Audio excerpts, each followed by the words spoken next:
The Scars of War, from Crimea to Gaza, uncovering the truth through satellite eyes. Can satellite imagery reveal the human cost of conflict? From the battlefields of World War I to the modern-day devastation in Gaza and Crimea, we're using cutting-edge technology to shed light on the impact of war. But here's where it gets controversial. How do we balance the need for information with the privacy and safety of those affected? 1. A grandfather's grave. A century later, Jim from Exeter reached out with a poignant request. Could we use satellite imagery to assess the damage to his grandfather's grave in Gaza? Walter Chisholm Gracie, a Royal Scots Fusilier, fell at the Second Battle of Gaza in 1917. He rests in the Gaza War Cemetery, one of 2 Commonwealth War Graves Commission sites in Gaza, alongside Deir el-Bella War Cemetery. These cemeteries hold the remains of 3,420 soldiers, primarily from World War I. Gaza witnessed 3 pivotal battles in 1917 between the British Empire's Egyptian Expeditionary Force and Ottoman troops. Analyzing recent satellite images against 2023 data, we found that approximately 10% of headstones have been damaged. The Commission's website provides detailed information on the affected areas. The Gaza War Cemetery has been meticulously cared for by the Jarrada family for a century.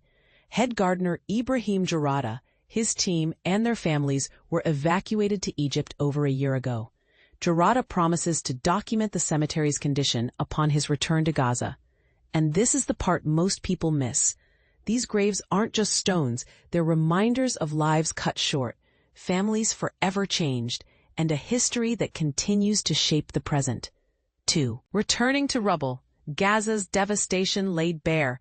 With international journalists unable to enter Gaza, we've been relying on reports and social media videos from within the region.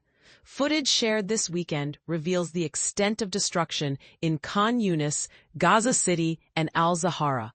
We verified these videos against satellite imagery, confirming the widespread devastation. In Gaza City, entire neighborhoods like Jabalia and areas near Sheikh Radwan Pond lie in ruins. A video from Al-Zahara shows at least half the buildings destroyed across a vast area. These images, captured after the ceasefire, paint a grim picture of the human toll of the conflict. But what's the long-term impact on the people of Gaza? How do they rebuild their lives amidst such destruction?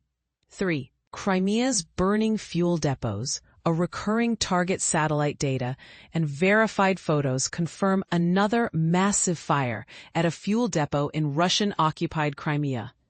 This isn't the first time this facility has been targeted. Sergei Aksyonov, the Moscow-installed regional head, acknowledged a Ukrainian drone strike as the cause. He claims local air defenses shot down over 20 drones. Using NASA's Fire Information for Resource Management System, FIRMS, we've identified heat signatures consistent with a large fire at the depot's location.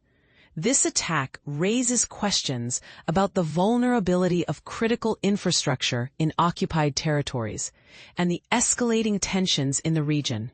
Is this a sign of things to come or a desperate act of resistance? Monday's focus: hostages, damage, and misinformation. Today, we're closely monitoring the release of all living hostages taken during Hamas's October 7th attack, part of the U.S.-brokered ceasefire deal. In exchange, Israel has agreed to release 250 Palestinian prisoners and 1,700 Gazans detained during the war. We're working to identify those released. New satellite imagery reveals the extent of damage inflicted on Gaza over 2 years of conflict, and we'll be sharing these insights soon. Additionally, we're investigating a Facebook account that spread AI-generated misinformation following the disappearance of a 4-year-old boy in Australia. This highlights the growing challenge of combating disinformation in the digital age. How can we ensure the public receives accurate information in an era of sophisticated manipulation? What do you think? The use of satellite technology in conflict zones raises ethical and practical questions. Does it provide crucial transparency, or does it invade privacy and potentially endanger lives? How can we responsibly use this technology to document war crimes while protecting those affected?